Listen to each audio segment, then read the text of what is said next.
राधे राधे, जय श्री कृष्णा। चॉकलेट मामी से मैं सीमा सिंह आपका स्वागत करती हूँ। आज मैं आपके लिए नाग पंचमी की प्रमुख पौराणिक कहानियाँ लेकर आई हूँ। अगर आप नाग पंचमी का व्रत रखते हैं, पूजन करते हैं, तो साथ में आपको व्रत की कथाएं भी सुननी चाहिए। इससे कहानी सुनने, व्रत करने का संपूर्ण फल प्राप्त होता है। आज मैं आपके लिए पौराणिक व्रत कथाएं लेकर आई हूँ। आइए पहली कहानी सुनते हैं। एक गांव में एक साहूकार दंपति थे। उनके 7 बेटे और 7 बहुएं थी। 6 बड़ी बहुओं के तो पीहर था, लेकिन 7वीं बहू के पीहर नहीं था। एक बार जब 7वीं बहू गर्भवती हुई तो उसके पीहर तो था नहीं जो उसके लिए घेवर आता। उसे घेवर खाने की इच्छा हो रही थी, तो उसने थोड़ा सा घेवर का टुकड़ा चुरा लिया और पानी भरने का बहाना बनाकर पनघट पर आ गई, यह सोचकर कि वहां एकांत में बैठकर घेवर खाऊंगी। तब उसने पनघट पर पहुंचकर एक पेड़ के नीचे केले के पत्ते के ऊपर घेवर का टुकड़ा रख दिया। सोचने लगी कि पहले पानी का घड़ा भर लेती हूँ, उसके बाद आराम से बैठकर घेवर खाऊंगी। पानी भर लेने के बाद बहू घेवर खाने के लिए पेड़ के पास आई। उस पेड़ के पास एक बामी थी जिसमें एक नागिन रहती थी। वह भी गर्भवती थी। घेवर देखकर नागिन की भी घेवर खाने की इच्छा हुई। उसने घेवर खा लिया और सोचने लगी कि अगर साहूकार के बेटे की बहू मुझे गाली देगी तो मैं उसे काट खाऊंगी, और अगर वह कुछ नहीं कहेगी तो वह बिन पीहर की है, मैं उसे अमर पीहरवासा का सुख दूंगी। साहूकार के बेटे की बहू ने घेवर का टुकड़ा नागिन को खाते हुए देखा तो वह कहने लगी कि बेचारी कोई मेरी जैसी होगी, यह भी शायद गर्भवती है, इसको भी घेवर खाने की इच्छा हुई होगी। नागिन ने यह सुना तो उसे बहुत खुशी हुई।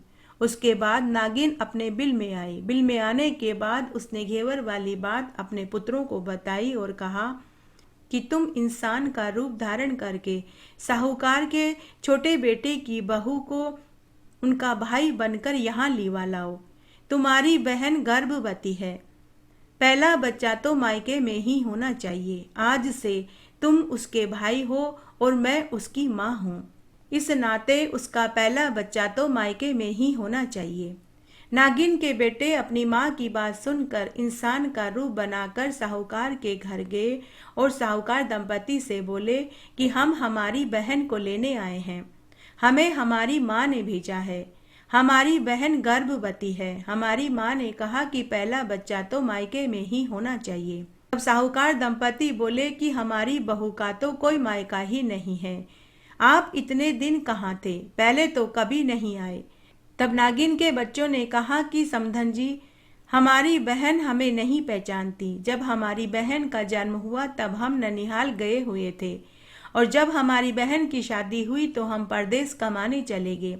हम कल ही लौटे हैं। तब हमें पता चला कि हमारी बहन आपके घर शादी होकर आई है।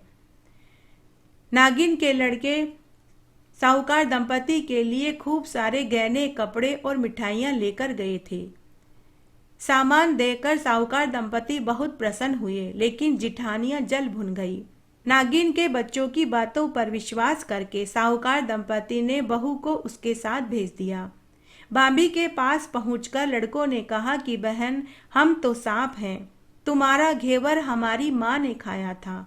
उन्होंने तुम्हें अपनी बेटी माना है। इस नाते तुम हमारी बहन हुई। बहन, तुम हमारी पूंछ पकड़ लो, हम तुम्हें बामी के भीतर ले जाएंगे।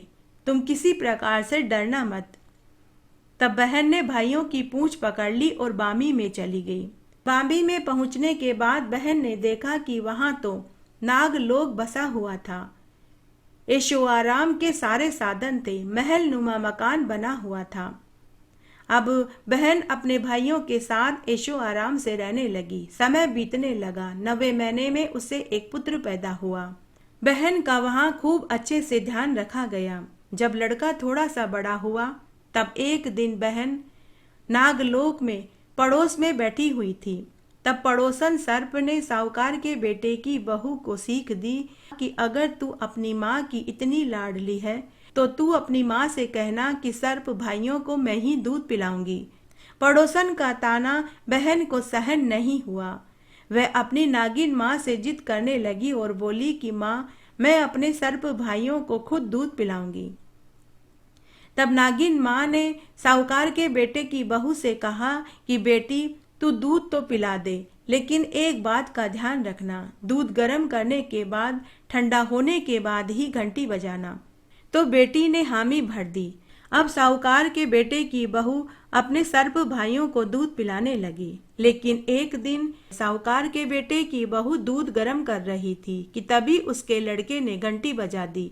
घंटी की आवाज सुनते ही सभी छोटे बड़े सर्प आए और दूध के कड़ाह में मुंह डालकर दूध पीने लगे, जिससे उनका मुंह जल गया। मुंह जलते ही सभी सांप क्रोधित हो गए। उन्होंने अपनी माँ से कहा कि हम अपनी बहन को काटेंगे, क्योंकि इसकी वजह से हमारा मुंह जल गया है। नागिन माँ ने अपने बच्चों से कहा कि तुम अपनी बहन को मत काटो, यह तुम्हें आशीर्वाद देगी, इसका आशीर्वाद खूब फलेगा फूलेगा। तब साहूकार की बेटी ने अपने सर्प भाइयों को आशीर्वाद दिया कि जियो मारा नाग नागिन, जियो मारा खांड्या बांड्या वीर, वीर उड़ावे दिखनी रो चीर, चीर तो फाट जावे पण खांड्या बांड्या वीर जीता रहे। इस तरह समय बीतने लगा। फिर से एक दिन साहूकार के बेटे की बहू नागलोक में पड़ोस में बैठी हुई थी। तब एक दिन फिर से उसी पड़ोसन सर्पणी ने साहूकार के बेटे की बहू को ताना देते हुए कहा कि अरे, तेरी माँ अगर तेरे पे विश्वास करती तो तुझे 7वें कोठे की चाबी जरूर देती, परंतु वह तेरे ऊपर विश्वास नहीं करती, इसीलिए उसने 7वें कोठे की चाबी तुझे नहीं दी, क्योंकि उसमें खूब सारे सोने चांदी हीरे मोती जवाहरत भरे हुए हैं। साहूकार के बेटे की बहू उसी समय अपनी नागिन माँ के पास आई और बोली कि माँ, मुझे 7वें कोठे की चाबी चाहिए। नागिन माँ ने अपनी बेटी को बहुत समझाया कि बेटी 7वें कोठे की चाबी मत लो, लेकिन वह नहीं मानी। आखिरकार थक हार कर नागिन माँ ने 7वें कोठे की चाबी साहूकार के बेटे की बहू को दे दी। बहू ने ताला खोल कर देखा तो उसमें वासुकी नाग झूले पर झूला झूल रहे थे। वासुकी नाग को देखकर बहू बोली कि बाबा राम राम। नाग बोला कि तूने मुझे एक तो बाबा कहा और दूसरा तूने मुझे राम राम कहा, नहीं तो मैं तुझे डस लेता। तो बहू बोली कि बाबा, आप तो मेरे धर्म के पिता हैं, आप मुझे कैसे डस सकते थे। फिर वह बोली, जियो नाग नागिन, जियो वासुकी नाग, जिन्हें मेरा लाड लडाया वे देवे मुझे 9 करोड़ का हार। ऐसा सुनते ही नाग देवता ने साहूकार के बेटे की बहू को 9 करोड़ का हार दे दिया। हार पाकर साहूकार के बेटे की बहू बहुत खुश हुई। तब एक दिन नागिन माँ ने अपने बेटों से कहा कि बेटों, अब तुम्हारी बहन बड़े बड़े घरों में हाथ डालने लगी है, पड़ोसन की सिखाई सीख में आने लगी है, इसलिए तुम इसे वापस इसके घर पहुंचा दो। नागिन के बच्चों ने अपनी बहन को बहू से गहने कपड़े मिठाइयाँ देकर ससुराल पहुंचा दिया। गहने कपड़े मिठाइयाँ देखकर सास ससुर तो प्रसन्न हुए, लेकिन जिठानियाँ जल भुन गई। तब एक दिन की बात है, छोटी बहू का बच्चा झाड़ू तोड़ रहा था। तब ताई और चाची बच्चे को ताना देते हुए बोली कि तू हमारी झाड़ू मत तोड़, अगर तुझे झाड़ू तोड़ने का शौक है तो तेरे नाना मामा से क्यों नहीं कह देता, वे तुझे झाड़ू दे जाएंगे। ओने कोने में छिपे हुए सांपों ने सुन लिया। उन्होंने जाकर अपनी माँ से कहा कि माँ, हमारे भांजे को उसकी ताई और चाची ताने देती है, और फिर झाड़ू वाली बात बताई। तो नागिन माँ ने अपने बच्चों से कहा कि बच्चों, 2 झाड़ू सोने की बनवाओ, 2 झाड़ू चांदी की बनवाओ और ले जाकर अपनी बहन को दे आओ। तब उन्होंने ऐसा ही किया। ताइयाँ सोने चांदी की झाड़ू देखकर जल गई और कहने लगी कि इसके तो ताने मारने से भी धन बढ़ता है। उसके कुछ दिनों के बाद की बात है। एक दिन बच्चा गेहूं हाथ में लेकर इधर उधर बखेर रहा था, तो ताई और चाची ने फिर से ताना मारा कि अरे, गेहूं बखेरने का इतना ही शौक है तो तू अपने नाना मामा से क्यों नहीं कह देता, वे तुझे बोरियां भरकर गेहूं दे जाएंगे, फिर बैठा बैठा बखेरता रहना। ओने कोने में छिपे हुए सांपों ने फिर से सुन लिया। उन्होंने जाकर अपनी माँ से कहा कि माँ, हमारे भांजे को उसकी ताई और चाची ताने दे रही थी, और फिर गेहूं वाली बात बताई। तब माँ ने कहा कि बेटा, 2 बोरी दाने सोने के घड़ाओ और 2 बोरी दाने चांदी के घड़ाओ और अपनी बहन को दे आओ। तब सांपों ने ऐसा ही किया। सोने और चांदी के गेहूं की बोरियां देखकर ताइयां और चाचियां जल गई और कहने लगी कि इसे तो ताने भी मत मारो, ताने मारने से तो इसका धन और बढ़ रहा है।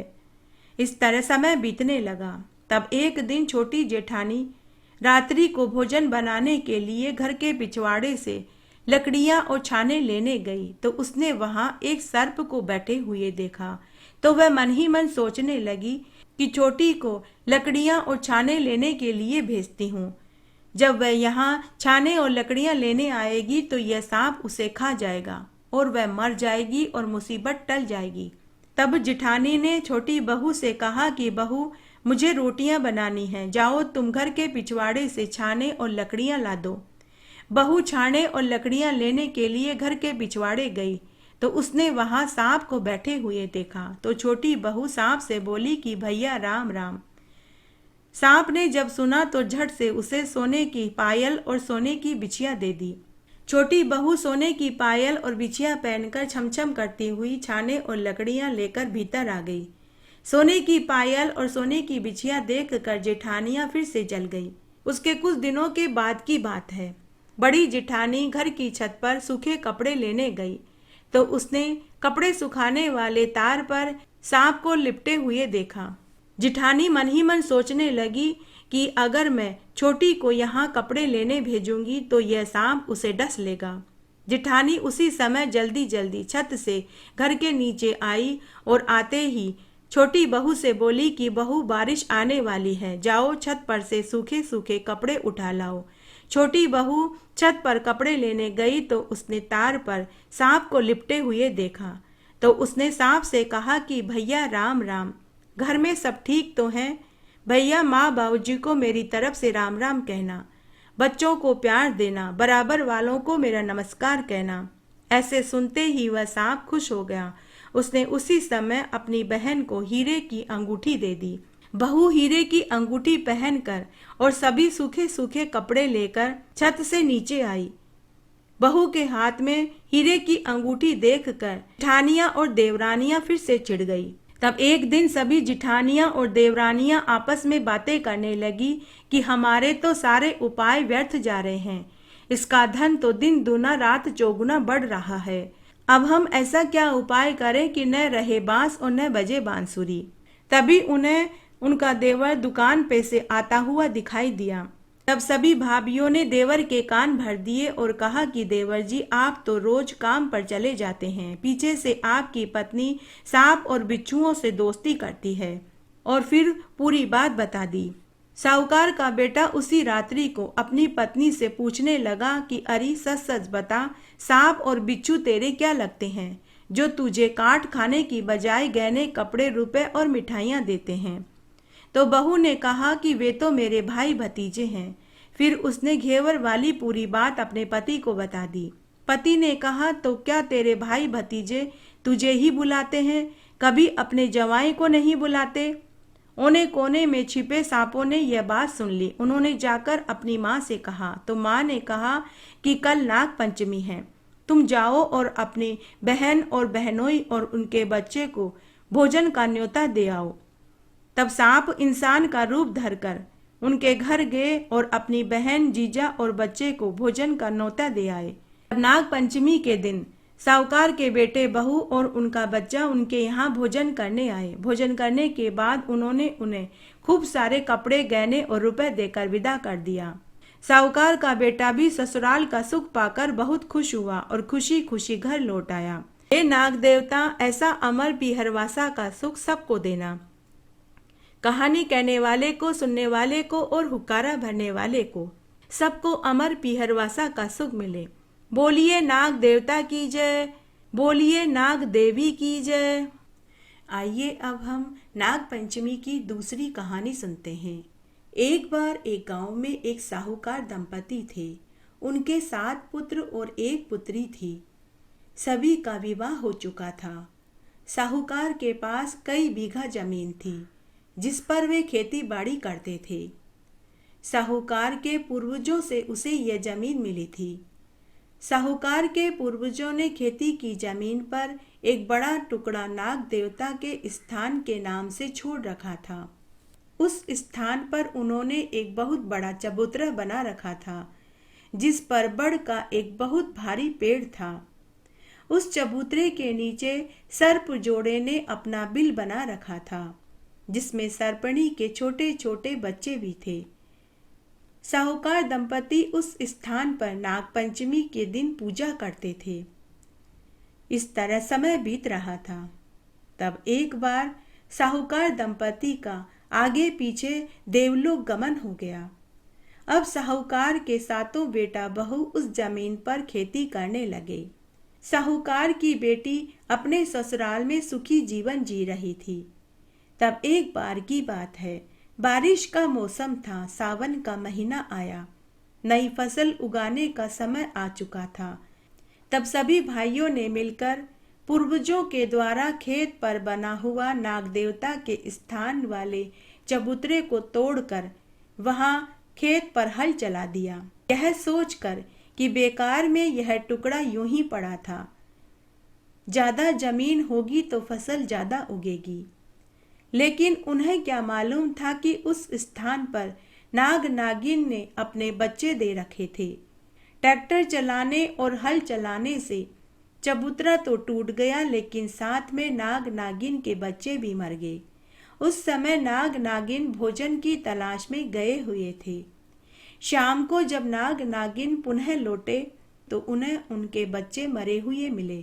तब नाग नागिन ने शपथ ली कि जिसने भी हमारे बच्चों को मारा है, हम उनके पूरे वंश को खत्म कर देंगे। तब नाग नागिन का जोड़ा सूंघते सूंघते साहूकार के घर पहुंचे। तब उन्होंने साहूकार के सातों पुत्रों, पुत्रवधुओं और उनके सभी बच्चों को डसकर मार डाला। उसके बाद नाग नागिन साहूकार की पुत्री को खत्म करने के लिए उनके गांव की ओर चल पड़े। उस दिन नाग पंचमी का दिन था। साहूकार की बेटी ने नाग पंचमी का व्रत रखा था, तो वह पूजा की थाली हाथ में लेकर नाग पंचमी के दिन नाग की पूजा करने के लिए घर से निकल पड़ी। तभी उसे रास्ते में वही नाग का जोड़ा सामने से आते हुए दिखाई दिए। नाग जोड़े को देखकर साहूकार की बेटी बोली कि आज मेरी तो किस्मत ही बदल गई है। आज मेरा नाग पंचमी का व्रत है। आज मुझे जोड़े से आपके दर्शन हो रहे हैं। हे नाग नागिन देवता, अगर आप थोड़ी देर कुंडली मार कर के बैठ जाएं तो मैं आपकी पूजा कर लूं। नाग नागिन कुंडली मार कर के बैठ गए। तब साहूकार की बेटी ने नाग नागिन के तिलक लगाया, चावल चिपकाए, मोड़ी बांधी और उन्हें मिठाई खिलाई और दूध पिलाया। उसके बाद उसने वहीं बैठकर नाग पंचमी की कथा सुनी और फिर वह बोली, नाग पंचमी को आसरो भर्या रवै पीहर सासरो। ऐसा कहकर उसने नाग जोड़े की परिक्रमा करी। नाग नागिन मन ही मन सोचने लगे कि यह तो बड़ी ही मूर्ख है। हम तो इसके पीहर के परिवार के सभी लोगों को खत्म करके इसे मारने आए थे और यह हमारी ही पूजा कर रही है। पूजा करने के बाद साहूकार की बेटी ने नाग जोड़े से कहा कि हे नाग देवता, अब आप मुझे आशीर्वाद दीजिए ताकि मेरा सुहाग अमर रहे, मेरे बच्चे दीर्घायु रहें और मुझे अमर पीहरवासा का सुख मिले। तो नाग जोड़े ने बिना कुछ सोचे समझे ही उसे वरदान दे दिया। वरदान देने के बाद वे मन ही मन सोचने लगे कि हम तो इसे मारने आए थे, लेकिन इसने हमें 3 वचनों में बांध लिया। तभी नाग नागिन ने साहूकार की बेटी से कहा कि हे बेटी, हम तो तेरे पीहर वालों को खत्म करके तुझे मारने आए थे। तेरे भाई और भाभीियों ने खेत पर बने चबूतरे को तोड़कर उस पर ट्रैक्टर और हल चला दिया, जिससे हमारे छोटे छोटे बच्चे मर गए। जब हमने हमारे बच्चों को मरा हुआ देखा तो हमने प्रण लिया था कि जिसने भी हमारे बच्चों को मारा है, हम उसके पूरे वंश को खत्म कर देंगे। लेकिन हे बेटी, तुमने तो हमें 3 वचनों में बांध लिया। तब साहूकार की बेटी नाग नागिन से बोली कि हे नाग नागिन, मेरे भाइयों और भाभीियों को क्षमा कर दो। वे ना समझ हैं। मैं आपके स्थान वाली जगह पर एक बहुत बड़ा मंदिर बनवा दूंगी। अब कृपया करके आप मेरे भाई भाभीियों और भतीजों पर दया करें। तब नाग नागिन को उसके ऊपर दया आ गई।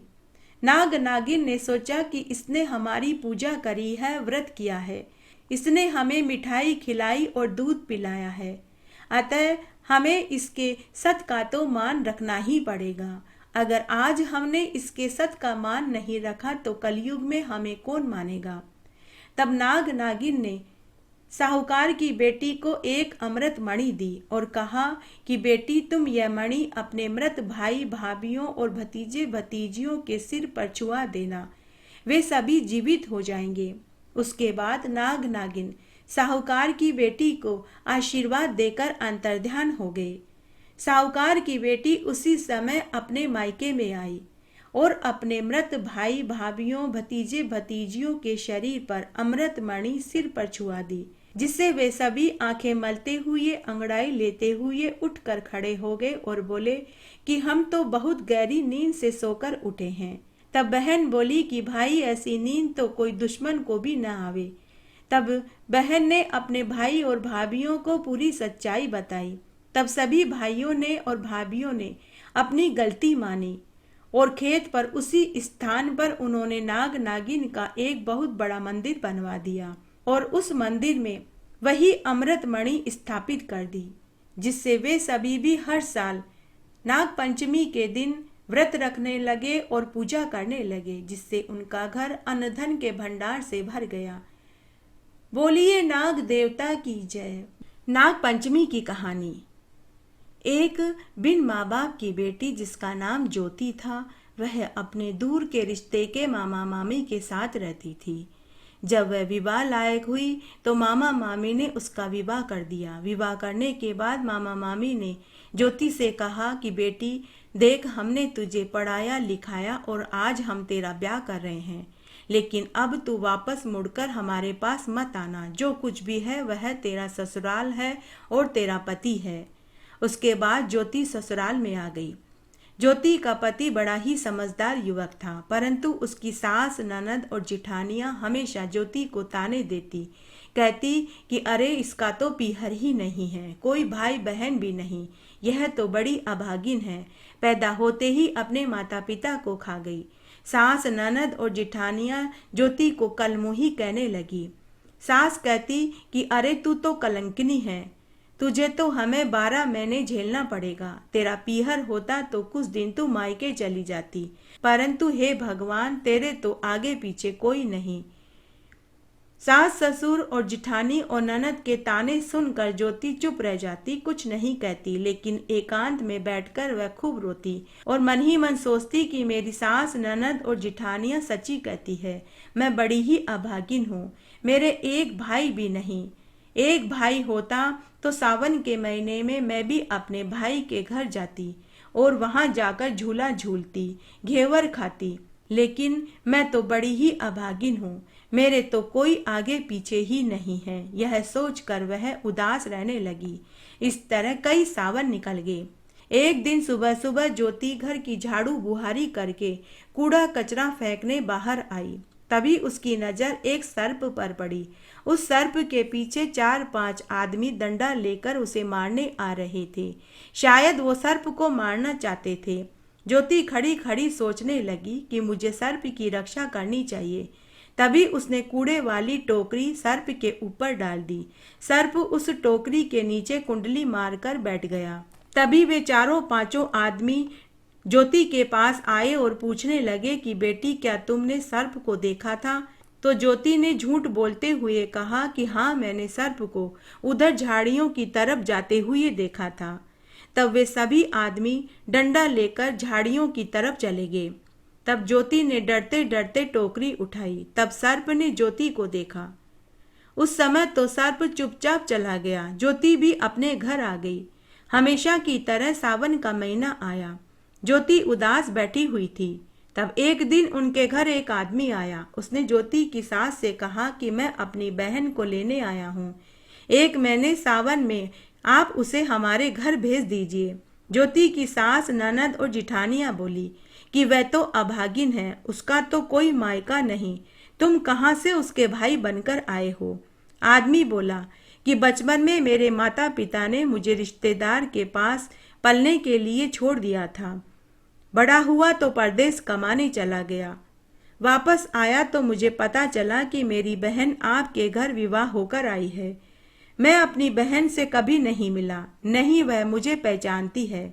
आप मेरे ऊपर विश्वास कीजिए, मैं ही उसका भाई हूँ। तब ज्योति अनमने भाव से अपने भाई के साथ उनके घर जाने के लिए तैयार हो गई। चलते चलते जब आधे रास्ते में आ गई तो ज्योति ने उस युवक से पूछा कि अरे भाई, जरा सच सच तो बताओ, आप कौन हैं, क्योंकि मैं जानती हूँ मेरा कोई भाई नहीं है। ज्योति की घबराहट को वह युवक पहचान गया। वह बोला कि बहन, तुम चिंता मत करो, मैं वही सर्प हूँ जिसकी तुमने जान बचाई थी। मैं तुम्हारा कर्ज उतारना चाहता हूँ। मैंने पता लगाया है कि तुम्हारे जीवन में भाई का अभाव है, इसलिए मैं तुम्हें अमर पीहरवासा का सुख देने के लिए अपने घर ले जाने आया हूँ। बातें करते करते वे एक पहाड़ी के पास पहुंच गए। युवक अपनी बहन से बोला कि बहन, तुम थोड़ी देर के लिए आंखें बंद कर लो, मैं तुम्हें पाताल लोक में अपने घर ले जा रहा हूँ। ज्योति ने आंखें बंद कर ली। थोड़ी देर में उसने अपने आप को एक आलीशान महल नुमा मकान में पाया। तब ज्योति के भाई ने अपनी बहन को एक महल नुमा कमरे में ठहराया। उसकी सेवा पानी के लिए 2-3 दासियां लगा दी। ज्योति ने देखा कि वहां नागलोक में सभी का शरीर सर्प का था, लेकिन चेहरा मनुष्य का था। सभी मनुष्य की वाणी में बोल रहे थे। ज्योति को पता चला कि उसका भाई सर्पों का राजा था। उसके भाई ने ज्योति को अपनी पत्नी और माँ से मिलवाया। ज्योति उन्हें माँ और भाभी कहकर बुलाने लगी। ज्योति का वहां खूब मान सम्मान हुआ। सभी उसका खूब ख्याल रखते थे। ज्योति के भाई के घर में एक नियम था। वहां रोज एक बहुत बड़े कढ़ा में दूध गर्म किया जाता, फिर ठंडा करने के बाद घंटा बजाया जाता था। तब सभी सर्प एक ही कड़ा में आकर दूध पीते थे। जब से ज्योति वहां आई, उसने यह काम खुद ले लिया। अब वह अपने सर्प भाइयों को दूध गर्म करके ठंडा करके पिलाने लगी। लेकिन एक दिन गलती से ज्योति ने दूध गर्म होते ही घंटा बजा दिया कि तभी सभी सर्प वहां आए और गर्म दूध के कढ़ा में मुंह डालकर दूध पीने लगे तो उनका सभी का मुंह जल गया। सभी सर्प फुफकार भरने लगे और अपनी माँ से बोले कि हम अपनी बहन को डसेंगे, इसकी वजह से हमारा मुंह जल गया है। तब सर्प माता ने कहा कि यह तुम्हारी बहन है, इससे गलती हो गई, इसे क्षमा कर दो। यह तुम्हें आशीर्वाद देगी जो तुम्हें खूब फलेगा फूलेगा। इस तरह ज्योति ने अपने सर्प भाइयों को आशीर्वाद दिया। समय पंख लगा कर के उड़ने लगा। देखते ही देखते सावन का महीना खत्म हो गया। ज्योति का पति ज्योति को लेने ससुराल आया। सर्पराज ने ज्योति व अपनी बहन को खूब धन धान्य, हीरे मोती, खूब सारे कपड़े और मिठाइयां देकर विदा कर दिया। सर्पराज ने ज्योति के पति को पाताल लोक में नहीं ठहराया था, उसके लिए एक अलग महल खड़ा किया था। उन्होंने उसी नकली महल में ज्योति के पति का आवभगत किया था। विदा होकर जब ज्योति अपने पति के साथ खूब सारा धन लेकर जाने लगी तो आधे रास्ते में पहुंचते ही ज्योति का पति अपनी पत्नी से बोला कि अरे, मेरा दुशाला तो तेरे मायके में ही रह गया है, चलो हम तुम्हारे मायके चलकर दुशाला लेकर आते हैं। ज्योति अपने पति से बोली कि मेरे भाई ने इतना सारा धन हमें दिया है, हम नया दुशाला खरीद लेंगे। लेकिन उसका पति नहीं माना। उसने कहा कि तू यहीं बैठ, मैं तेरे मायके से जाकर दुशाला लेकर आता हूँ। ज्योति का पति वापस उसी स्थान पर पहुंचा, लेकिन थोड़ी देर पहले जहां महल नुमा मकान था वहां अब धूल ही धूल उड़ रही थी। केवल एक बड़ का पेड़ था जिसके ऊपर दुशाला लटक रहा था। ज्योति का पति जब यह देखा तो वह डर गया। वह भागा भागा वापस ज्योति के पास आया और उसे भला बुरा कहने लगा और बोला कि अरे, तू कोई जादूगरनी है या कोई तू टोने टोटके जानती है? जहां अभी थोड़ी देर पहले तेरे भाई का महल नुमा आलीशान मकान था वहां तो अब धूल ही धूल उड़ रही है। तू सारी बातें सच सच बता, नहीं तो मैं तुझे बहुत मारूंगा। ज्योति ने अपने पति को सर्प वाली पूरी बात बता दी, लेकिन उसके पति को ज्योति की बात में सच्चाई नजर नहीं आई, तो वह ज्योति को मारने लगा। तभी ज्योति हाथ जोड़कर सर्पराज से विनती करने लगी कि हे सर्पराज, अगर आप वास्तव में मेरे भाई हैं तो आप यहाँ प्रकट होकर मेरे पति के भ्रम को दूर कीजिए।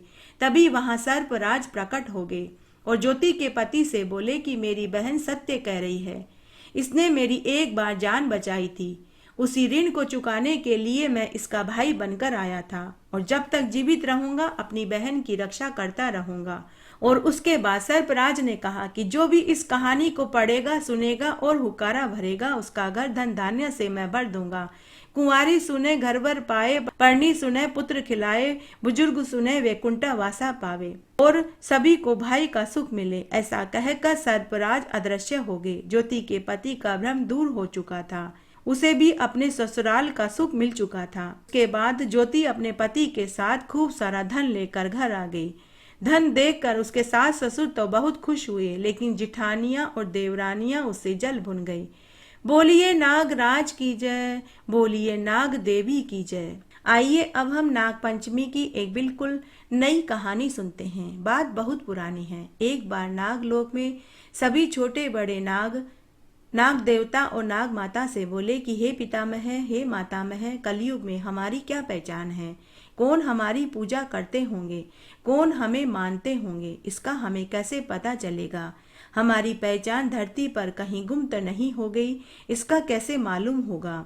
तब उनके दुख और परेशानी को जानकर नाग देवता ने कहा कि हे नागों, हे मेरे पुत्रों, ईश्वर ने अर्थात देवों के देव महादेव जी ने नाग पंचमी का दिन हमारे लिए घोषित किया है।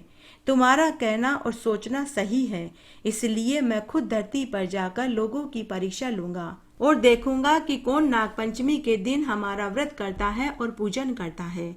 जो नाग पंचमी के दिन हमें पूजेंगे, व्रत करेंगे, मैं उन्हें दुनिया के सभी सुख प्रदान कर दूंगा, और जो नहीं करेंगे मैं उन्हें शाप दे दूंगा। ऐसा कहकर नाग देवता और नाग माता अपने एक नाग पुत्र को लेकर धरती पर पहुंचे। उस समय उन्होंने मनुष्य का रूप धारण कर रखा था। जिस दिन वे धरती पर उतरे उस दिन नाग पंचमी का दिन था। नाग दंपति घूमते घूमते एक गांव में पहुंचे।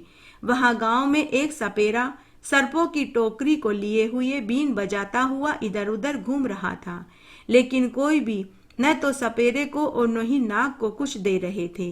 नाग दंपति ने सपेरे से पूछा कि अरे भाई, तुम्हारा यहाँ गुजारा कैसे होता है? कैसे अपना और अपने नाग का पेट भरते हो? तो सपेरा दुखी होते हुए बोला कि भाई क्या बताऊं, बड़ी मुश्किल से मेरा गुजारा होता है। कभी कोई अन्न दे देता है तो कभी कोई भला आदमी मेरे सपोले को दूध पिला देता है। अगर किसी दिन कुछ नहीं मिलता तो जंगल से लकड़ियां बीन कर शहर में बेच देता हूँ। उसी से मैं अपना, अपने परिवार का और अपने सपोले का पेट भरता हूँ। तब नाग देवता ने कहा कि अरे भाई, आज तो नाग पंचमी का इतना बड़ा त्योहार है, आज के दिन भी तुम्हें और तुम्हारे नाग को इन लोगों ने कुछ नहीं दिया। तो सपेरे ने इनकार कर दिया। यह सुनते ही नाग देवता को बहुत क्रोध आया। नाग दंपति अपने पुत्र को लेकर एक हवेली नुमा मकान में गए। दरवाजा खटखटाने लगे तो उसमें से एक बहुत पैसे वाले सेठ सेठानी बाहर आए। नाग माता ने सेठानी से कहा कि सेठानी जी, मेरा पुत्र 2 दिन से भूखा है, कृपया करके बच्चे को दूध पिलाने जितने पैसे दे दीजिए, ज्यादा नहीं तो 1 कटोरी दूध ही दे दो। यह सुनते ही दोनों सेठ सेठानी गुस्सा हो गए और बोले कि जाओ यहाँ से, हमारे पास तुम्हें देने के लिए न तो रुपये हैं न ही दूध है। फिर उन्होंने नौकरों से कहकर उन्हें धक्का देकर घर से निकलवा दिया। नाग दंपति अपने पुत्र को लेकर गांव के प्रत्येक घर में गए, लेकिन किसी ने भी उनकी मदद नहीं करी। फिर वे गांव के राजा के महल में पहुंचे, लेकिन राजमहल में भी किसी ने सहायता नहीं करी। नाग दंपति ने देखा कि आज तो नाग पंचमी थी, लेकिन फिर भी कोई भी स्त्री पुरुष न तो नागों की पूजा कर रहे थे, न ही उन्होंने व्रत रखा था और न ही वे कोई दान पुण्य कर रहे थे। तब नाग देवता ने अपनी पत्नी से कहा कि हे प्रिय, नाग लोक में सभी नागों और सर्पों का कहना बिल्कुल सही था। यहाँ धरती पर कोई भी हमारी पूजा नहीं करता और न ही सर्पों को कोई दूध पिलाता है। महादेव भगवान ने हमारे लिए नाग पंचमी का दिन निश्चित किया था कि आज के दिन सभी स्त्री पुरुष नागों और सर्पों की पूजा करेंगे और उन्हें दूध पिलाएंगे और व्रत रखेंगे तो हम उन्हें वरदान के रूप में धन, पुत्र, वैभव, सौभाग्य, समृद्धि का वरदान देंगे और सर्पों के भय से उन्हें मुक्त कर देंगे। लेकिन हे देवी, आज धरती का दृश्य देखकर मैं अत्यंत ही दुखी हो गया हूँ। आज मैं इन्हें शाप देकर ही जाऊंगा। अभी नाग देवता की बात खत्म ही होने वाली थी कि तभी एक साहूकार के परिवार के बेटे की बहू पूजा की सामग्री जिसमें ओढ़नी, कच्चा दूध, मिठाई, इत्र, फूल लेकर उसी सपेरे के पास आई और उसने सपेरे से कहा कि अरे भाई, आज मेरा नाग पंचमी का व्रत है। आज मैं नाग की पूजा करना चाहती हूँ। क्या तुम अपने नाग को टोकरे में से थोड़ी देर के लिए बाहर निकाल दोगे? तो सपेरे ने हामी भरी। सपेरे ने अपने नाग को टोकरे से बाहर निकाल दिया। साहूकार के बेटे की बहू ने नाग की पूजा करी, उसे मिठाई खिलाई और दूध पिलाया।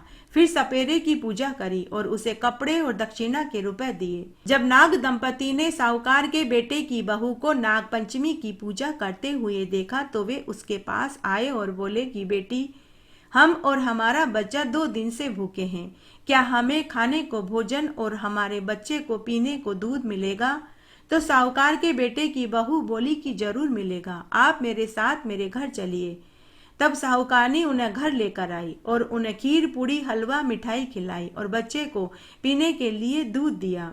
जब नाग दंपति जाने लगे तो उन्होंने साहूकार के बेटे की बहू को पूरी सच्चाई बताई और बोले कि बेटी, हम नाग देवता और नाग माता हैं।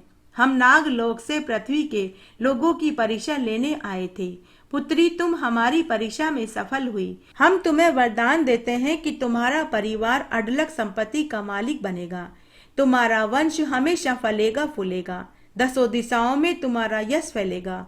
अगर तुम्हारे पिता नरक में होंगे तो इसी क्षण उन्हें स्वर्ग का वास मिल जाएगा। उसके बाद नाग नागिन ने साहूकार के बेटे की बहू को साक्षात दर्शन दिए। दर्शन पाकर साहूकार के बेटे की बहू बहुत खुश हुई। वह नाग नागिन के चरणों में प्रणाम करने लगी। उसके बाद नाग नागिन ने साहूकार के बेटे की बहू को वरदान दिया और वहां से अंतर्ध्यान हो गए। रातों रात साहूकार का परिवार अढलक संपत्ति के मालिक बन गए। उनका घर धन धान्य से भर गया। पूरे गांव में यह खबर आग की तरह फैल गई। उधर गांव में और प्रजा के साथ राजा भी दरिद्र हो गया। हर परिवार में एक बीमार पड़ गया। सबके खाने के टोटे हो गए। सभी गांव वाले और राजा साहूकार के घर पहुंचे और धन धान्य और अमीर होने का राज पूछने लगे। तब साहूकार के बेटे की बहू ने कहा कि नाग पंचमी के दिन नागलोक से नाग देवता और नाग माता अपने पुत्र के साथ हमारे गांव में आए थे। उन्होंने हर घर से मदद मांगी, लेकिन किसी ने भी उनकी मदद नहीं करी। तब साहूकार के बेटे की बहू राजा से बोली कि महाराज, वे नाग नागिन का जोड़ा अपने पुत्र के साथ आपके महल में भी मदद के लिए गए थे, लेकिन महल में भी किसी ने उनकी कोई मदद नहीं करी। लेकिन मैंने नाग पंचमी के दिन व्रत रखा था। उस दिन मैंने नाग की पूजा करी थी और उनकी मदद करी थी। नाग पंचमी का व्रत करने और नागों की पूजा करने के फल स्वरूप ही हमारा घर धन धान्य से भरा है। यह सुनकर राजा को और पूरी प्रजा को पछतावा होने लगा। उन्होंने नाग नागिन से अपनी गलती की माफी मांगी। उसके बाद राजा ने पूरी नगरी में ढिंडोरा पिटवा दिया कि सभी को नाग पंचमी के दिन व्रत रखना चाहिए और नागों का पूजन करना चाहिए। साल भर बाद जब दोबारा नाग पंचमी का दिन आया तो साहूकार के बेटे की बहू के साथ राजा रानी ने और पूरी प्रजा ने नाग पंचमी का व्रत रखा और नागों की पूजा करी और खूब दान करे, जिससे उन सभी का घर भी धन धान्य से भर गया। नाग पंचमी के दिन नाग पंचमी का व्रत करने और नागों का पूजन करने से बांझ स्त्री को पुत्र मिले, कुंवारों को मनपसंद जीवन साथी मिले, विद्या चाहने वाले को विद्या मिले, धन चाहने वाले को धन मिले और सुहागिनों का सुहाग अखंड रहे और बुजुर्गों को बैकुंठ का वासा मिले। बोलिए नाग देवता की जय, बोलिए नागिन देवी की जय। नाग पंचमी की कहानी सुनने के बाद गणेश जी की कहानी जरूर सुननी चाहिए। आइए अब हम गणेश जी की कहानी सुनते हैं। एक बार एक नदी के किनारे पाल, पथवारी और गणेश जी में आपस में इस बात की लड़ाई हो रही थी कि उनमें से कौन बड़ा है। तभी उधर से एक ब्राह्मण का लड़का गुजरा। पाल, पतवारी और गणेश जी ने उससे पूछा कि अरे ओ ब्राह्मण के लड़के, जरा ये तो बता कि हम तीनों में से कौन बड़ा है। ब्राह्मण का लड़का उनसे बोला कि मैं तो बहुत छोटा हूँ, मैं अपनी माँ से पूछ कर आता हूँ। ऐसा कहकर ब्राह्मण का लड़का वापस अपने घर आया और घर आकर अपनी माँ से पूछने लगा कि माँ, नदी के किनारे पाल, पतवारी माता और गणेश जी बैठे हैं, उनमें आपस में कौन बड़ा है इस बात की लड़ाई हो रही है। उन्होंने मुझसे पूछा कि बता हम तीनों में से कौन बड़ा है। हे माता, अब तुम ही बताओ कि उन तीनों में से कौन बड़ा है। तब ब्राह्मण की माँ, जो बड़ी ही समझदार थी, उसने अपने बेटे को पूरी सीख दी और सिखा पढ़ाकर उसे भेज दिया। ब्राह्मण का बेटा पुनः नदी के किनारे आया और वह बोला, हे पाल माता, आप बड़ी हैं। सभी इंसान आपकी पाल पर मेले कुचेले होकर आते हैं, परंतु आपके पास उजले होकर वापस जाते हैं। उसके बाद पतवारी माता से कहा कि पतवारी माता, आप बड़ी हैं, जो आप बेटे पोतों की बैल बढ़ाती हैं। फिर उसने गणेश जी से कहा कि गणेश जी भगवान, आप बड़े हैं, आप रिद्धि और सिद्धि को देने वाले हैं। जो कोई भी आपको ध्याता है, आपकी पूजा करता है, आप उसको मन वांछित फल प्रदान कर देते हो। इस तरह ब्राह्मण के पुत्र ने न्याय करके तीनों को बड़ा बता दिया। तब पाल, पतवारी और गणेश जी ने ब्राह्मण के पुत्र से कहा कि हे पुत्र, यहाँ नदी के किनारे छोटे मोटे कंकर पत्थर हैं और जितने भी पत्ते हैं उन्हें तू समेट कर अपने घर ले जा और ले जाकर ओबरी में डाल देना। तब लड़के ने ऐसा ही किया। दूसरे दिन ब्राह्मण की माँ जल्दी उठकर घर में झाड़ू बुआरी कर रही थी तो उसे ओबरी में सोने चांदी के सिक्के दिखाई दिए। माँ ने अपने बेटे से पूछा कि बेटे, इतने सारे सोने चांदी के सिक्के तू कहाँ से लाया? क्या तू कहीं चोरी करके तो नहीं लाया है? अगर हमारे नगर के राजा को पता चला तो वे हमें फांसी पर चढ़ा देंगे। तब बेटे ने अपनी माँ से कहा कि माँ, मैंने कल पाल, पतवारी और गणेश जी का न्याय किया था तो उन्होंने ही मुझे यह सब कुछ दिया है। उस ब्राह्मण के लड़के का घर अन्न-धन के भंडार से भर गया, बेटे पोतों से भर गया। हे पाल, पतवारी और गणेश जी, जैसा आपने ब्राह्मण के पुत्र को दिया वैसा सबको देना, कहानी कहने वाले को, सुनने वाले को और हुक्कारा भरने वाले को। इस तरह आज हमने नाग पंचमी की प्रमुख प्रमुख व्रत कथाएं सुनी। आशा करती हूँ आपको इन कहानियों को सुनने का संपूर्ण फल प्राप्त होगा। मेरे साथ बने रहने के लिए आपका धन्यवाद। आगे आने वाली कथा कहानियों के लिए भी आप इसी तरह मेरे साथ बने रहें। धन्यवाद।